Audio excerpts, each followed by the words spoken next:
GeM TV நண்பர்களுக்கு வணக்கம். நான் கசாலி. அ ஏற்கனவே நம்ம வந்து அரபு நாடுகள பத்தி நெறைய பேசிக்கிட்டு இருக்கோம். இப்போ வந்து நேத்து, முந்தா நாளு லேசா ஆரம்பிச்சு, நேத்து ரொம்ப ஹெவி ரெயின் வந்து அந்த யுனைட்டட் அரப் எமிரேட்ஸ் சொல்லக்கூடிய ஐக்கிய அரபு அமீரகத்தின் அதில வந்து முக்கியமான ஒரு அமீரகம்னா ராசல் கைமா. ராசல் கைமா வந்து வடக்கு பக்கம் இருக்கு.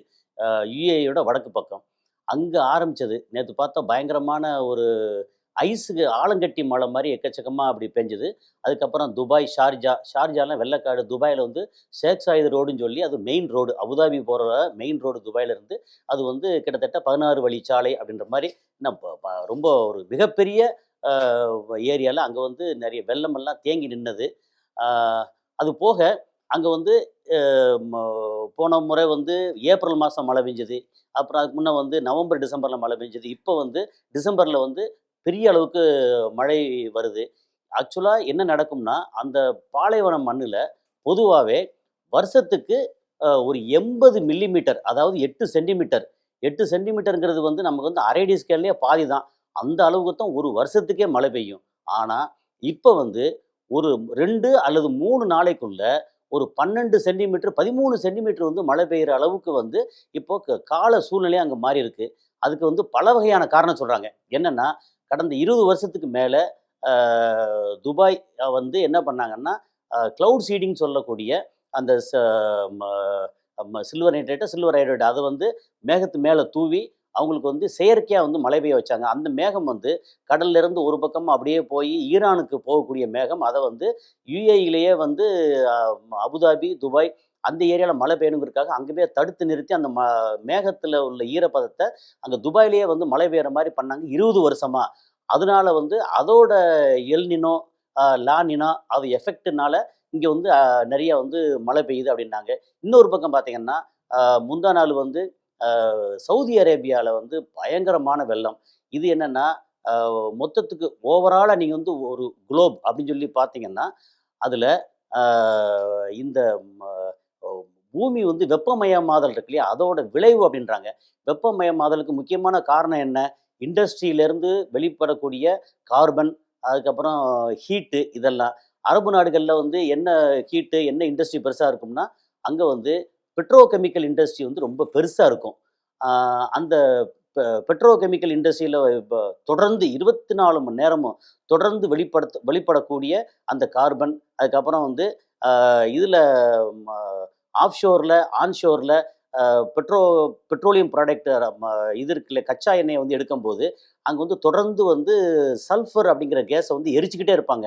அது 24 மணி நேரமும் பல இடங்கள்ல எரிச்சுக்கிட்டே இருந்தாங்கன்னா, அது தொடர்ந்து அட்மாஸ்பியர்ல போய் எந்த அளவுக்கு வந்து விளைவை ஏற்படுத்தும். அப்போ ஓவரால் சுழற்சியில நமக்கு வந்து ஆப்பிரிக்கன் கான்டினென்ட் இருக்கு இல்லையா? ஆப்பிரிக்க கண்டம், அது போக வந்து சவுத் அமெரிக்கா, தென் அமெரிக்க கண்டம், அங்க இருக்கிற அமேசான் காடுகளும், ஆப்பிரிக்க காடுகள் வந்து இந்த உலகத்த மொத்தத்துக்கு வந்து பாதுகாத்துட்டு இருக்கு. மத்த இடங்கள் எல்லாமே மரங்கள வெட்டிர்றோம். நெறைய வந்து கான்கிரீட் ஜங்கிலா மாத்திட்டோம். இப்படி வர்ற இடத்துல உலகம் வந்து நார்மலா இயங்கிட்டு இருக்க அந்த இயக்கம் வந்து சின்னதா வந்து டிஸ்டர்ப் ஆகுது. அந்த தொந்தரவுக்கான விளைவு தான் இப்போ வந்து பாலைவனத்தில நெறைய மழை பெய்யுறது. அதுக்கப்புறம் எங்கெல்லாம் ஏற்கனவே மழை பெஞ்சுகிட்டு இருந்துச்சோ, அங்க எல்லாம் வந்து இப்ப சிரபுஞ்சில வந்து வருஷத்துக்கு வந்து 11,000 மில்லிமீட்டர் மழை பெய்யும். 11,000 சென்டிமீட்டர் பயங்கரமான மழை. அதாவது உலகத்தில அதிகமான மழை சிரபுஞ்சி. அங்கே வந்து மழை வந்து ரெகுலரா பெய்யாம அங்கேயும் பிரச்சனை நெறைய வந்துகிட்டு இருக்கு. அப்போ மொத்த உலகத்திலயுமே டிஸ்டர்பன்ஸ் ஆயிட்டு இருக்கு அப்படின்றாங்க. அப்ப என்னன்னா, இப்ப நம்ம சொல்ல வந்த விஷயம் வந்து ராசல் கைமால மழை பெய்யுது. அங்க வந்து உயர்ந்த கட்டிடங்கள் வந்து குறைவு. அதாவது துபாய, ஷார்ஜாவ, அபுதாபிய கம்பேர் பண்ணீங்கன்னா, ஒரு 80 மாடி, 100 மாடி. துபாய்ல தெரியும் உங்களுக்கு 165 மாடி வந்து உலகத்திலேயே டாலஸ்ட் டவர் வந்து அங்க இருக்குன்னு தெரியும். அது இல்லாம எக்கச்சக்கமான பில்டிங் வந்து 100 மாடி பில்டிங்கே வந்து நூத்துக்கணக்கா, ஆயிரக்கணக்கான பில்டிங் வந்து அங்க இருக்கு. அதே மாரி ஷார்ஜால 50 மாடி, 40 மாடிங்கலாம் ரொம்ப ரொம்ப சாதாரணம். அப்போ இவ்வளோ ஹை ரைஸ் பில்டிங் ஸ்கை ஸ்கிராப்பர்ன்னு சொல்லுவாங்க இல்லையா? அந்த மாரி பில்டிங் வந்து இப்போ எக்கச்சக்கமா இருக்கு.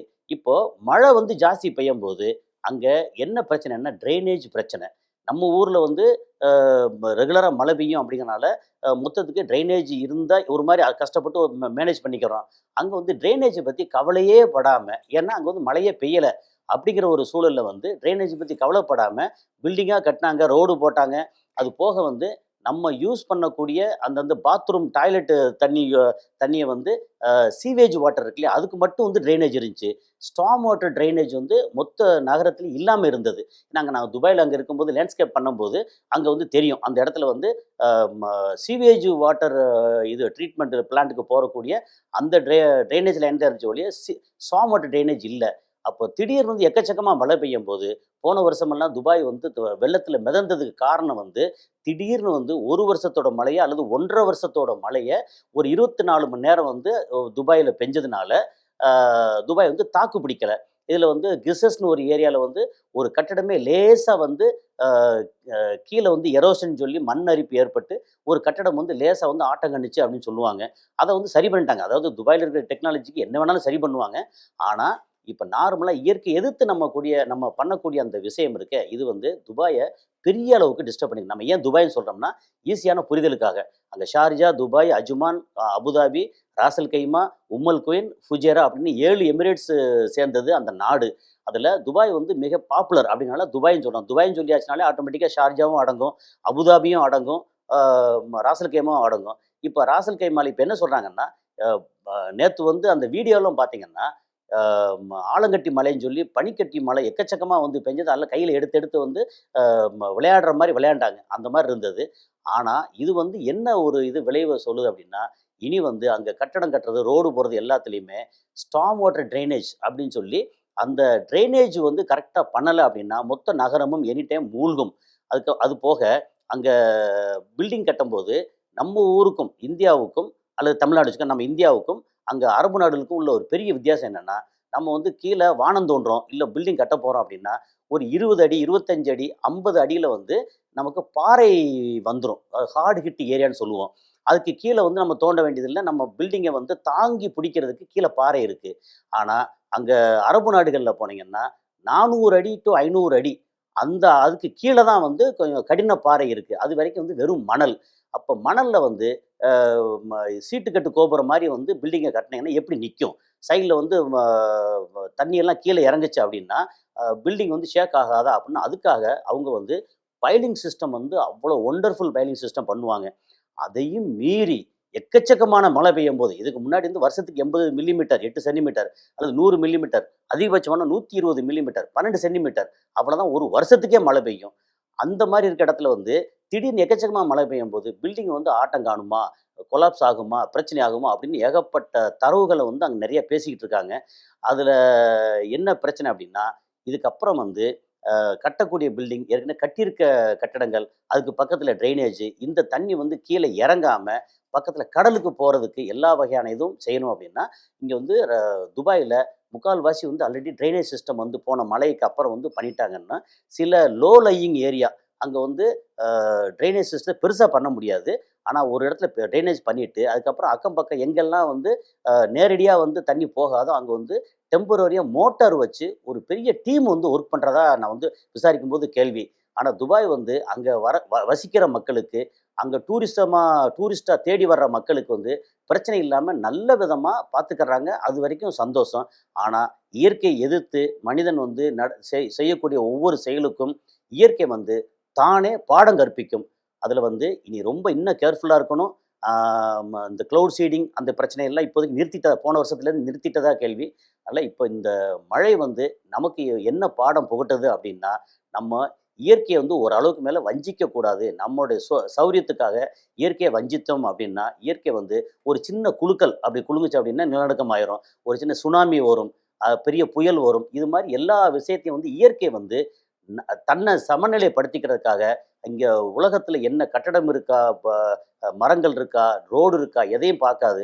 இயற்கை தன்னை சமநிலைப்படுத்திக்கிறோம்.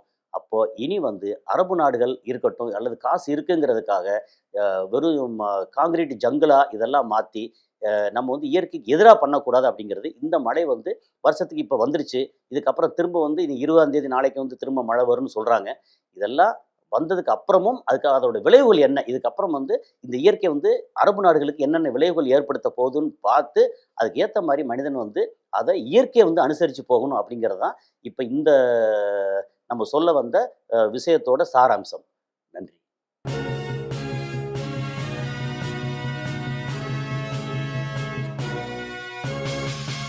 உடனுக்குடன் அப்டேட் தெரிந்து கொள்ள ஜெம் டிவி தமிழ் ஆப்பை இன்ஸ்டால் செய்யவும்.